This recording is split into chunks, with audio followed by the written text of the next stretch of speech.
Assalamualaikum warahmatullahi wabarakatuh. Yang terhormat Ibu Ain selaku dosen pengampu mata kuliah perilaku organisasi serta teman-teman sekalian yang berbahagia. Pada kesempatan kali ini kami akan mempresentasikan hasil dari diskusi kami mengenai materi struktur organisasi. Sebelumnya, perkenalkan, kami dari kelompok 10 dengan anggota saya sendiri, Aulia Nur Afidiah, dengan NIM 7211421003, Dwi Emilia Berliana dengan NIM 7211421020, Baby Khairina Agustin dengan NIM 7211421114, Dea Fardianingsi dengan NIM 7211421125, Maulia Sulistiani dengan NIM 7211421247, dan Zarah Nur Alfiana dengan NIM 7211421260. Baik, untuk pembahasan pertama yaitu tentang pengertian struktur organisasi. Nah, pastinya teman-teman sudah tidak asing kan dengan yang namanya struktur organisasi. Nah, struktur organisasi itu merupakan cara di mana tugas pekerjaan secara formal dibagikan, dikelompokkan, dan juga dikoordinasikan. Nah, struktur organisasi ini penting bagi perusahaan karena dapat mempermudah untuk mengontrol pekerjaan yang dilakukan.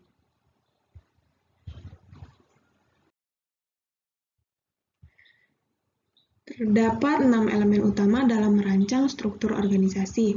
Yang pertama yaitu spesialisasi kerja, kemudian departementalisasi, rantai komando, rentang kendali, sentralisasi, dan yang terakhir desentralisasi, di mana setiap penjelasannya akan kami jelaskan pada slide-slide selanjutnya.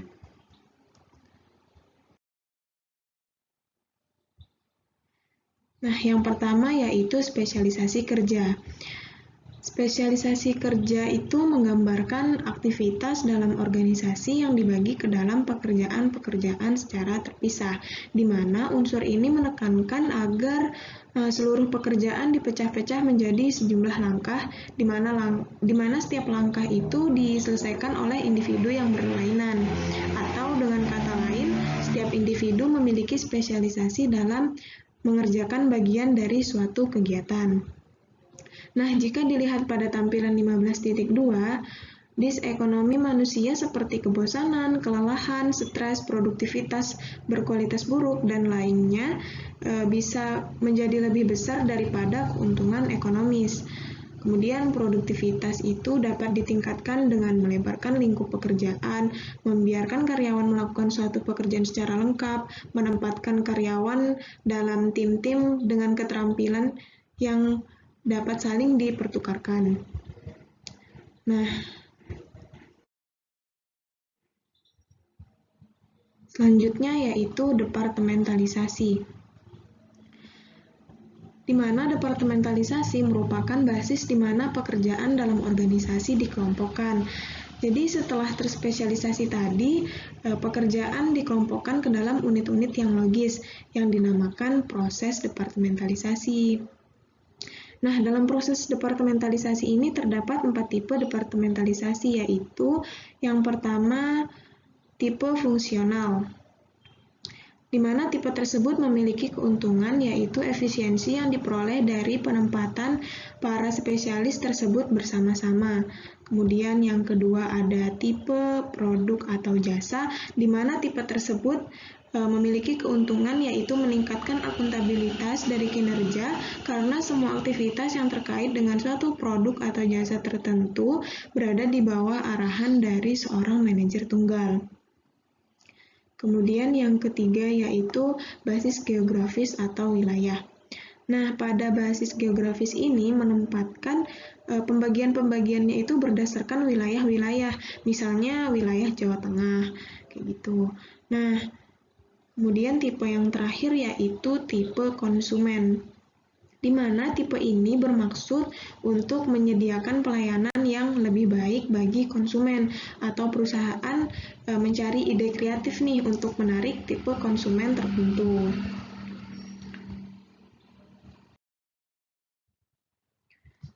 Kemudian yang selanjutnya yaitu rantai komando. Rantai komando merupakan garis kewenangan tak terputus yang membentang dari organisasi puncak hingga pegawai paling rendah dan menjelaskan siapa yang melaporkan siapa. Nah, jadi rantai komando ini memiliki kaitan dengan otoritas dan juga kesatuan komando, di mana otoritas itu merupakan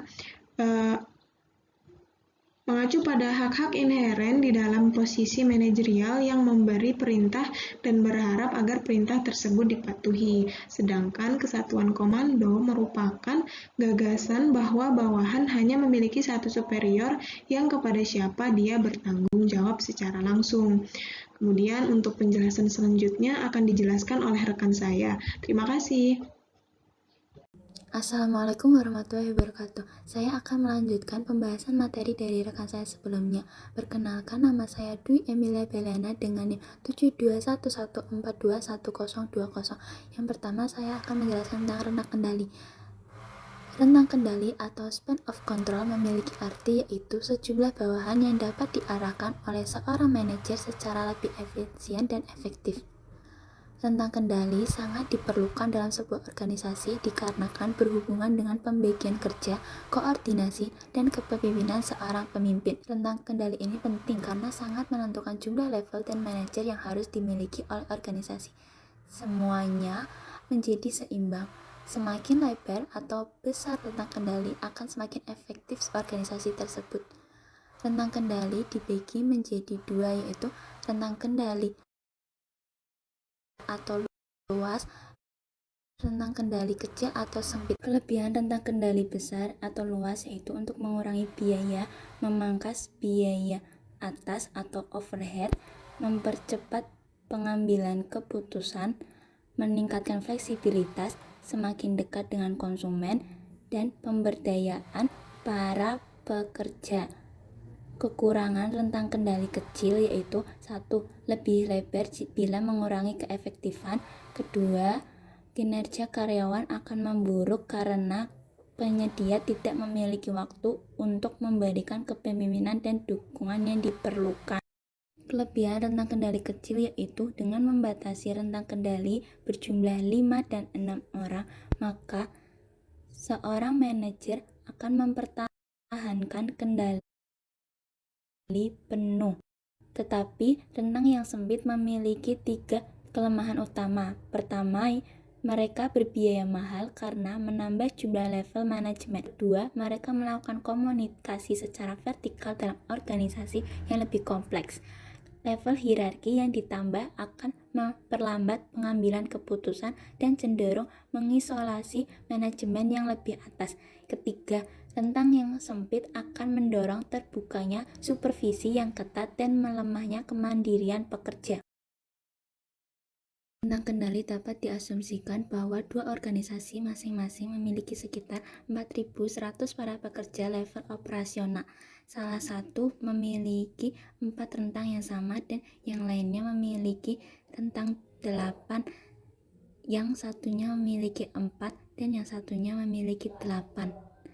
Rentang yang lebih besar akan berkurang 2 level dan berkurang sekitar 800 manajer. Jika rata-rata manajemen menghasilkan $50 per tahun, maka rentang yang semakin lebar akan menghemat $4.000 satu tahun untuk gaji manajemen. Tentu saja, rentang yang semakin lebar tersebut lebih efisien dalam hal biaya. Namun, pada beberapa poin ketika para supervisor tidak lagi memiliki waktu untuk menyediakan kepemimpinan dan dukungan yang dibutuhkan, mereka akan menyebabkan efektivitas dan kinerja pekerja menurun. Dapat diasumsikan lagi pada tabel 15.3. Dua organisasi memiliki 4.096 dengan masing-masing rentang kendali 4 dan 8. Rentang yang lebih besar akan berkurang 2 level dan jumlah manajemen juga akan berkurang. Jika rentang 4 berjumlah 1.365 dari perhitungan 1 tambah 4 tambah 16 tambah 64 tambah 256 dan rentang kendali 8 berjumlah 585 perhitungan 1 ditambah 8 ditambah 64 ditambah 512. Intinya, semakin lebar rentang kendali atau besarnya rentang kendali akan semakin efektif sebuah organisasi tersebut. Yang selanjutnya yaitu sentralisasi dan desentralisasi. Sentralisasi merupakan kondisi yang mana pengambilan keputusan dipusatkan pada satu titik tunggal dalam organisasi. Dalam organisasi tersentralisasi, para manajer puncak atau pesaing atas mengambil seluruh keputusan dan para manajer di bawahnya hanya melaksanakan arahan. Konsep dari sentralisasi hanya meliputi otoritas formal, yaitu hak-hak yang melekat pada suatu posisi.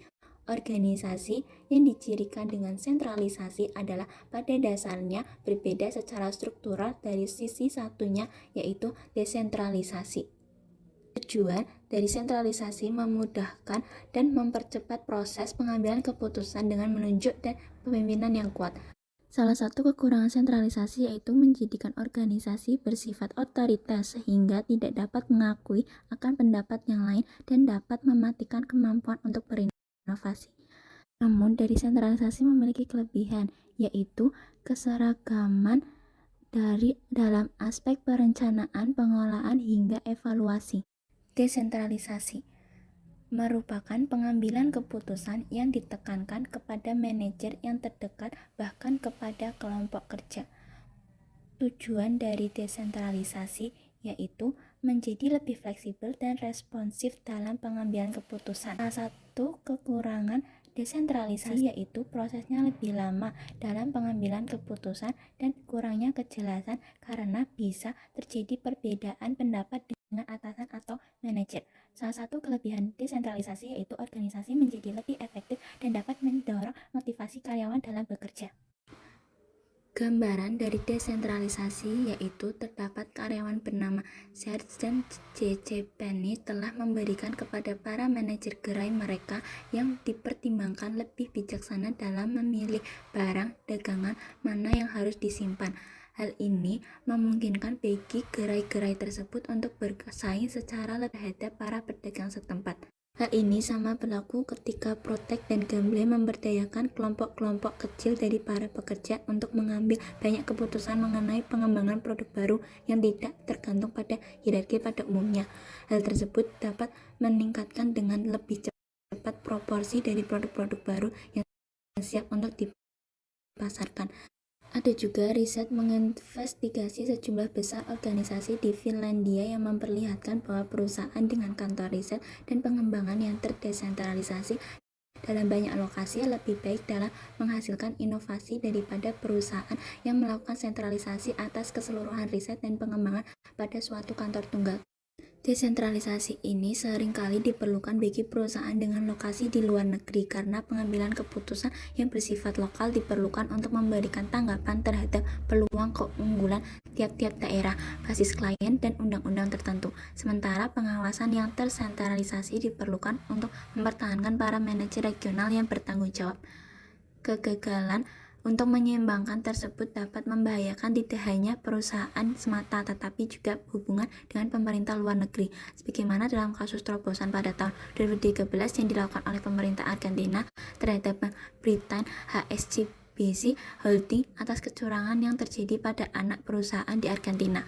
Jika dituntutan dalam kasus tersebut terbukti benar, maka cabang lokal tersebut membantah penggelapan pajak dan pencucian uang menjadi akun bayangan pada anak perusahaan tempat. Barangkali ini merupakan situasi yang mana pengawasan korporasi yang lebih ketat akan membuat peristiwa ini tidak mungkin dapat terjadi. Kemudian ada formalisasi, merupakan keadaan yang mana suatu pekerjaan di dalam organisasi telah terstandarisasi. Jika suatu pekerjaan sangat terformalisasi, maka yang berkuasa memiliki sejumlah keleluasan yang minimal atas apa yang akan dilakukan dan bagaimana melakukannya. Para pekerja selalu dapat mengharapkan untuk menangani input yang sama dengan cara yang sama persis, menghasilkan output yang konsisten dan sama terhadap deskripsi pekerjaan secara eksplisit.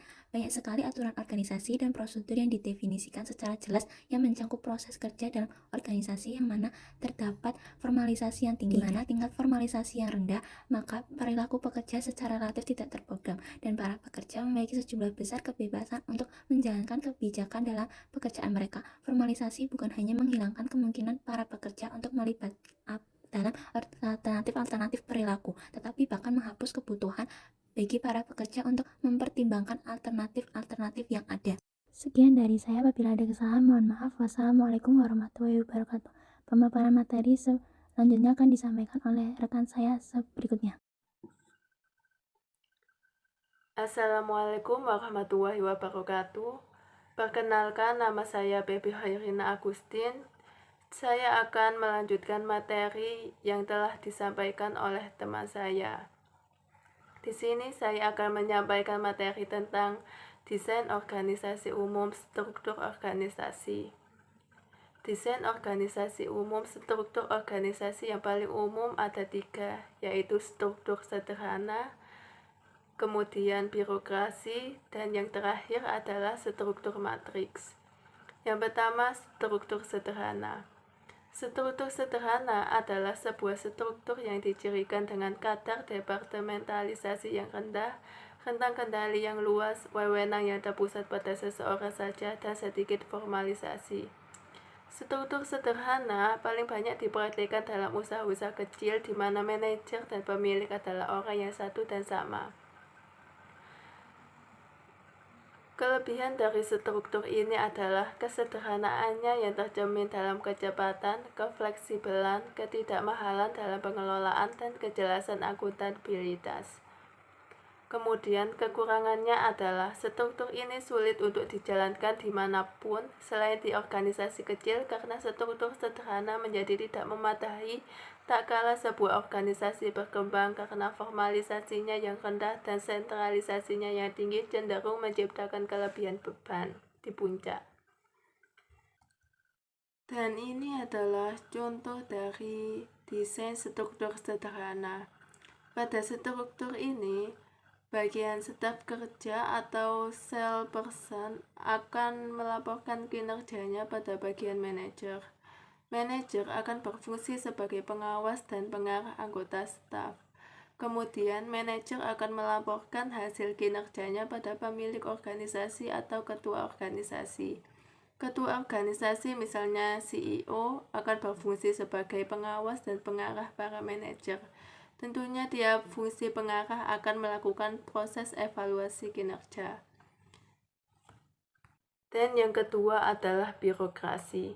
Birokrasi adalah sebuah struktur dengan tugas-tugas operasi yang sangat rutin yang dicapai melalui spesialisasi, aturan dan ketentuan yang sangat formal, tugas-tugas yang dikelompokkan ke dalam berbagai departemen fungsional, wewenang terpusat, rentang kendali yang sempit, dan pengambilan keputusan yang mengikuti rantai komando. Kelebihan utama birokrasi adalah kemampuannya menjalankan kegiatan-kegiatan yang terstandar secara sangat efisien, sedangkan kekurangannya adalah dengan spesialisasi yang diciptakan bisa menimbulkan konflik subunit, karena tujuan-tujuan unit fungsional dapat mengalahkan tujuan keseluruhan organisasi. Kekurangan lainnya adalah ketika ada kasus yang tidak sesuai sedikit saja dengan aturan, tidak ada ruang untuk modifikasi karena birokrasi hanya efisien sepanjang karyawan menghadapi masalah yang sebelumnya telah mereka hadapi dan sudah ada aturan keputusan terprogram yang mapan.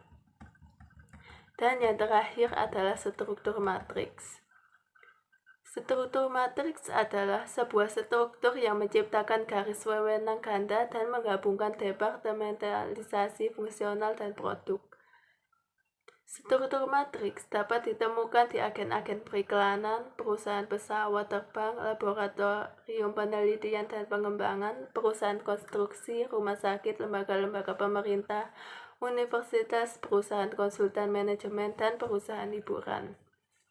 Kelebihan struktur matriks adalah memudahkan koordinasi di antara para spesialis untuk menyelesaikan tugas tepat waktu dan memenuhi target anggaran. Kemudian, kelemahannya adalah sulitnya mengkoordinasi tugas para spesialis fungsional yang beragam agar kegiatan mereka rampung tepat waktu dan sesuai anggaran. Sekian materi yang bisa saya sampaikan dan materi selanjutnya akan disampaikan oleh teman saya. Di sini saya akan menjelaskan tentang opsi desain baru. Para manajer senior dalam sejumlah organisasi telah mengembangkan opsi-opsi struktural yang baru dengan sedikit lapisan hierarki dan lebih menekankan pada terbukanya batasan organisasi. Pada bahasan ini akan menggambarkan dua desain, yaitu organisasi virtual dan organisasi yang tak terbatas. Yang pertama, organisasi virtual.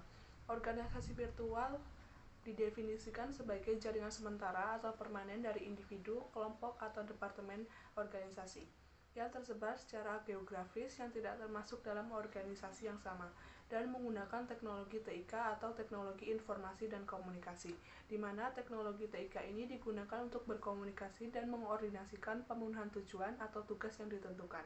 Dalam istilah struktural, organisasi virtual sangat tersentralisasi dengan sedikit atau tanpa departementalisasi. Kelebihan dari organisasi virtual. Kelebihan utama dari organisasi virtual adalah fleksibilitas, yang mana memungkinkan bagi para individu dengan gagasan yang inovatif untuk sukses bersaing terhadap organisasi-organisasi yang lebih besar dan lebih mapan. Lalu, organisasi virtual juga menghemat sejumlah uang dengan menghapus kantor-kantor yang permanen dan peranan secara hierarki. Kelemahan dari organisasi virtual. Kelemahan dari organisasi ini adalah kurangnya kontrol manajemen atas bagian utama dari bisnisnya, di mana mereka berada dalam keadaan aliran yang terus-menerus dan reorganisasi, yang berarti bahwa peran, tujuan, dan tanggung jawabnya tidak jelas. Lalu, tingkat interaksi yang rendah di antara para anggotanya. Karena para anggota tim yang tersebar secara geografis dan tidak seringnya berkomunikasi akan sulit untuk berbagi informasi dan pengetahuan, yang mana dapat membatasi inovasi dan waktu yang lamban dalam memberikan tanggapan. Pada tampilan ini memperlihatkan bahwa organisasi virtual yang mana manajemen melakukan alih daya semua fungsi utama dari bisnis. Inti dari organisasi tersebut adalah sekelompok kecil para eksekutif yang memiliki pekerjaan untuk mengawasi secara langsung aktivitas apapun yang dilakukan di dalam kantor dan untuk mengordinasikan hubungan dengan organisasi-organisasi lain yang memproduksi, mendistribusikan, dan melaksanakan fungsi penting lainnya bagi organisasi virtual. Garis yang terputus-putus mempresentasikan hubungan yang umumnya dipertahankan di bawah kontrak. Pada esensinya, para manajer dalam struktur virtual menghabiskan sebagian besar waktu mereka untuk mengordinasikan dan mengendalikan relasi eksternal, umumnya dengan cara kaitan jaringan komputer. Organisasi yang tak terbatas. Organisasi yang tak terbatas adalah sebuah organisasi yang berusaha menghapus rantai komando, memiliki rentang kendali tak terbatas, dan mengganti departemen dengan tim yang diberdayakan. Dalam organisasi yang tak terbatas ini bertujuan untuk menghapus batasan di dalam perusahaan. Batasan yang dimaksud adalah batasan vertikal dan horizontal, serta merobohkan hambatan-hambatan eksternal di antara perusahaan dan para konsumen serta para pemasoknya. Kelebihan dari organisasi yang tak terbatas. Yang pertama adanya persamaan kedudukan, di mana organisasi ini berusaha menghapus batasan vertikal. Dengan hilangnya batasan vertikal, maka dapat meminimalkan status dan peringkat. Kedua, adanya keluasan dalam bekerja. Dengan dihilangkannya batasan vertikal, maka manajemen memeratakan hierarki sehingga para pekerja dapat bekerja secara leluasa dan bebas tanpa adanya hubungan terikat antara atasan dan bawahan. Kekurangan dari organisasi yang tak terbatas. Yang pertama, kurangnya pengawasan. Hal ini terjadi karena dalam organisasi ini memiliki rentang kendali yang tak terbatas, sehingga seorang manajer atau pimpinan mungkin kehilangan efektivitasnya dalam pengawasan. Kedua, informasi tidak disampaikan ke pihak yang tepat, karena pekerja tidak yakin siapa atasan langsungnya akibat dari rantai komando yang tidak jelas, sehingga mereka mungkin tidak dapat menyampaikan informasi yang benar kepada pihak yang tepat. Saya Maulia Srustiani, NIM 72114212247 akan menjelaskan materi mengenai organisasi yang lebih ramping atau perampingan. Tujuan dari dibentuknya organisasional baru yang telah kita gambarkan sebelumnya yaitu untuk meningkatkan ketangkasan dengan menciptakan organisasi yang ramping, terfokus, dan fleksibel. Pengertian perampingan itu sendiri yaitu sebuah upaya sistematis yang bertujuan untuk membuat organisasi menjadi lebih ramping dengan menutup lokasi, mengurangi jumlah staf, atau menjual unit bisnis yang tidak memberikan nilai tambah.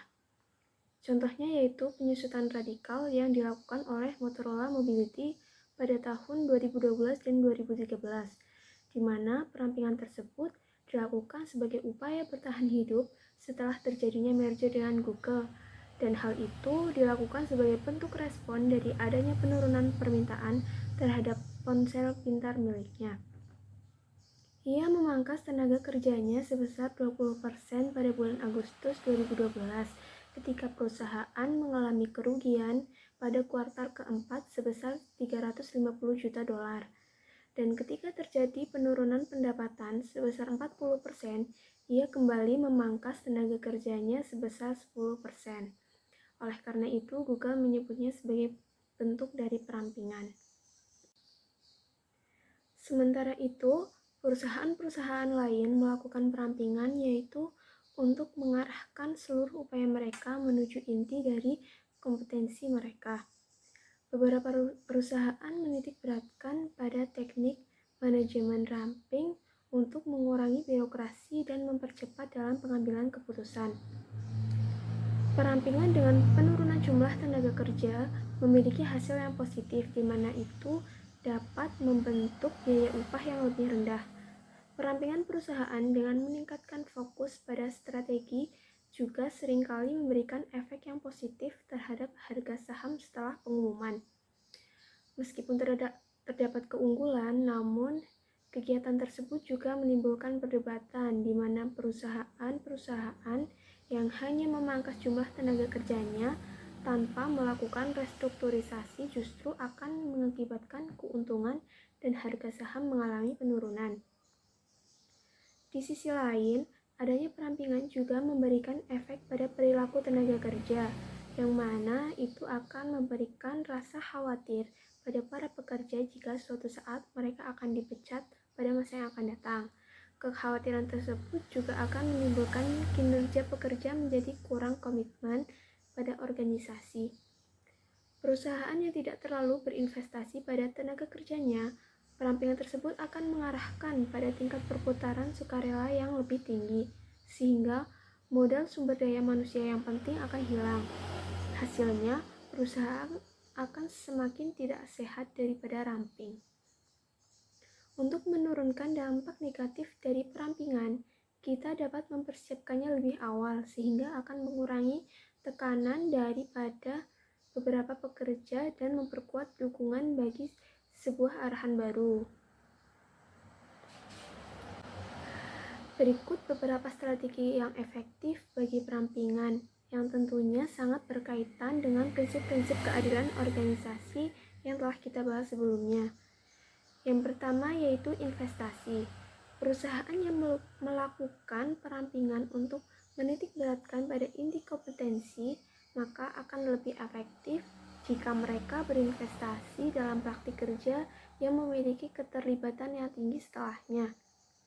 Yang kedua yaitu komunikasi, di mana ketika para pemilik usaha melakukan upaya untuk membahas mengenai perampingan kepada para pekerjanya terlebih dahulu, sehingga kekhawatiran para pekerja akan berkurang mengenai hasil dan mereka bisa merasakan jika perusahaan akan mempertimbangkan pandangan mereka pula. Yang ketiga yaitu partisipasi.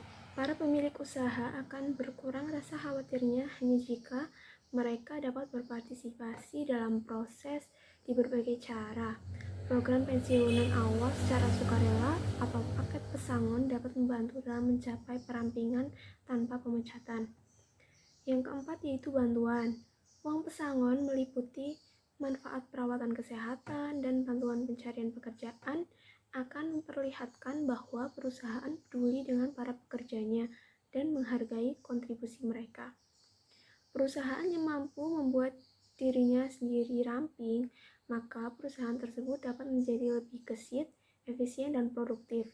Tetapi itu hanya akan terjadi jika mereka melakukan pemangkasan secara hati-hati dan membantu para pekerja melalui proses tersebut. Selanjutnya, mengapa struktur-struktur itu berbeda? Jika tadi kita telah mempelajari mengenai desain organisasi yang berdasar pada birokrasi, yang sangat terstruktur hingga organisasi tak terbatas yang tidak berbentuk, kali ini kita akan membahas mengenai desain-desain lain, di antaranya yaitu dengan menyajikan dua model desain organisasi yang ekstern meliputi model mekanistik dan model organik. Model mekanistik atau mechanistic model adalah suatu struktur yang dicirikan dengan departementalisasi yang ekstensif, formalisasi yang tinggi, jaringan informasi yang terbatas, dan sentralisasi. Lalu, model organik.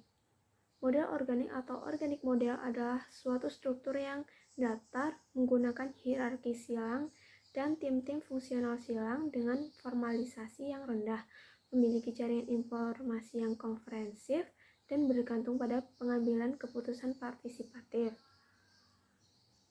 Setelah kita mempelajari kedua model tersebut, maka akan timbul pertanyaan dalam benak kita, mengapa beberapa organisasi terstruktur akan lebih mengikuti model mekanistik dibandingkan dengan model organik? Apakah ada dorongan pengaruh dari pemilihan desain tersebut? Pertanyaan tersebut akan kita bahas dalam struktur organisasi. Struktur organisasi. Karena struktur merupakan sebuah sarana untuk mencapai tujuan, dan tujuan diperoleh dari keseluruhan strategi perusahaan, maka logis bahwa struktur harus mengikuti strategi. Jika manajemen secara signifikan mengubah strategi organisasi, maka struktur juga harus berubah untuk mengakomodasinya.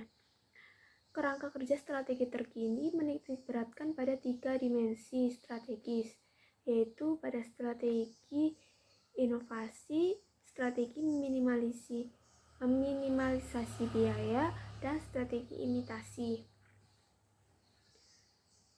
Yang pertama yaitu strategi inovasi atau innovation strategy, merupakan suatu strategi yang menekankan pada pengenalan produk dan jasa baru yang utama. Strategi ini berupaya untuk mencapai inovasi yang bermanfaat dan unik. Perusahaan-perusahaan yang inovatif akan menggunakan pembayaran gaji dan manfaat yang kompetitif untuk menarik para kandidat terbaik serta memotivasi para pekerja untuk mengambil resiko. Adapun manfaat dari penggunaan strategi inovasi ini yaitu saluran komunikasi yang dikembangkan dengan baik, kebijakan untuk mendorong komitmen dalam jangka panjang, dan saluran otoritas yang jelas. Semuanya dapat mempermudah bagi perubahan cepat agar berlangsung dengan lancar. Yang kedua yaitu strategi minimalisasi biaya atau cost minimization strategy, merupakan suatu strategi yang menekankan pada pengendalian biaya yang ketat, penghindaran inovasi yang tidak diperlukan atau biaya pemasaran, serta pemangkasan biaya. Organisasi yang melakukan minimalisasi biaya akan mengejar lebih sedikit kebijakan yang dimaksud untuk mengembangkan komitmen di antara tenaga kerja mereka. Yang ketiga yaitu strategi imitasi atau imitation strategy, yaitu suatu strategi yang berupaya untuk memindahkan produk baru atau ke dalam pasar yang baru setelah kelangsungan hidup produk tersebut telah terbukti. Organisasi yang mengikuti strategi imitasi berupaya untuk meminimalkan risiko dan memaksimalkan peluang untuk keuntungan memindahkan produksi baru atau memasuki pasar yang baru hanya setelah para inovator membuktikan kelayakan produk tersebut. Para inovator memerlukan fleksibilitas dari struktur organisasi, sedangkan para perusahaan yang menerapkan minimalisasi biaya mencari efisiensi dan stabilitas dari struktur mekanistik. Para peniru atau yang menerapkan strategi imitasi, mereka akan menggabungkan dua struktur tersebut. Mereka menggunakan struktur mekanistik untuk mempertahankan pengendalian yang ketat dan biaya yang rendah dalam aktivitas mereka saat itu, tetapi menciptakan sub-unit organik untuk mengejar usaha yang baru. Selanjutnya, ukuran organisasi. Ukuran organisasi memengaruhi strukturnya secara signifikan. Organisasi-organisasi yang mempekerjakan 2.000 orang atau lebih cenderung untuk memiliki lebih banyak spesialisasi, departementalisasi yang lebih, level yang lebih vertikal, dan lebih banyak aturan serta regulasi daripada organisasi-organisasi yang berskala kecil. Perkenalkan, nama saya Zara Nur Alifiana dengan NIM 7211421260. Di sini saya akan melanjutkan penjelasan dari teman saya sebelumnya. Teknologi. Teknologi adalah suatu cara organisasi yang digunakan untuk memindahkan input ke dalam outputnya. Setiap organisasi memiliki sedikitnya salah satu teknologi untuk mengubah sumber daya keuangan, manusia, dan fisik ke dalam produk atau jasa. Yang membedakan teknologi adalah derajat kerutinannya. Aktivitas rutin dicirikan dengan operasional yang otomatis dan terstandarisasi. Sementara aktivitas yang tidak rutin disesuaikan dan membutuhkan seringnya revisi dan pembaruan. Dapat kita lihat pada tabel berikut ini. Jika suatu organisasi ingin menggunakan strategi inovasi, maka mereka dapat menggunakan struktur organik, yaitu struktur yang longgar, spesialisasinya rendah, formalisasinya rendah, dan desentralisasi. Jika suatu organisasi ingin menerapkan strategi minimalisasi biaya, mereka dapat menggunakan struktur mekanistis, yaitu pengendaliannya ketat, spesialisasi pekerjaannya luas, formalisasinya tinggi, dan sangat sentralis. Jika suatu organisasi menerapkan strategi imitasi, maka mereka dapat menggunakan struktur mekanistis dan organik, yaitu campuran sifat-sifat longgar dan ketat. Pengendaliannya ketat atas kegiatan yang berjalan, dan pengendaliannya lebih longgar atas tugas-tugas baru. Kemudian lingkungan. Lingkungan adalah intuisi atau paksaan dari luar organisasi yang mempengaruhi secara potensial kinerja organisasi. Lingkungan yang dinamis menciptakan tingginya ketidakpastian secara signifikan bagi para manajer daripada yang statis. Lingkungan dari organisasi apapun memiliki 3 dimensi, yaitu kapasitas, volatilitas, dan kompleksitas. Kapasitas mengacu pada keadaan yang mana lingkungan dapat mendukung pertumbuhan. Volatilitas menggambarkan derajat ketidakstabilan di dalam lingkungan. Contohnya, ketika teknologi informasi berubah pada tempat yang cepat, maka lingkungan akan menjadi lebih volatil. Sementara kompleksitas adalah derajat heterogenitas dan konsentrasi di antara elemen-elemen lingkungan. Kemudian ada desain organisasi dan perilaku pekerja. Desain organisasi dan perilaku pekerja menganalisis implikasi perilaku dari desain organisasional yang berbeda. Efek dari desain organisasi dan perilaku pekerja harus mengatasi perbedaan individu. Untuk melakukannya, dapat melalui pertimbangan pilihan pekerja atas spesialisasi kerja, rentang kendali, dan sentralisasi. Spesialisasi kerja memberikan kontribusi pada produktivitas pekerja yang lebih tinggi, tetapi pada imbalan menurunkan kepuasan pekerjaan. Pada rentang kendali akan mengarahkan pada kinerja pekerja yang lebih tinggi, namun riset tidak dapat mendukung gagasan tersebut. Sementara sentralisasi memiliki bukti yang cukup kuat berhubungan dengan kepuasan kerja. Sehingga untuk memaksimalkan kinerja pekerja dan kepuasan, maka manajer harus membuat pertimbangan atas perbedaan-perbedaan individu, seperti pengalaman, kepribadian, dan tugas kerja. Struktur organisasi dapat memengaruhi pekerja, dan oleh karenanya harus didesain secara hati-hati. Sekian penjelasan dari kelompok kami. Terima kasih.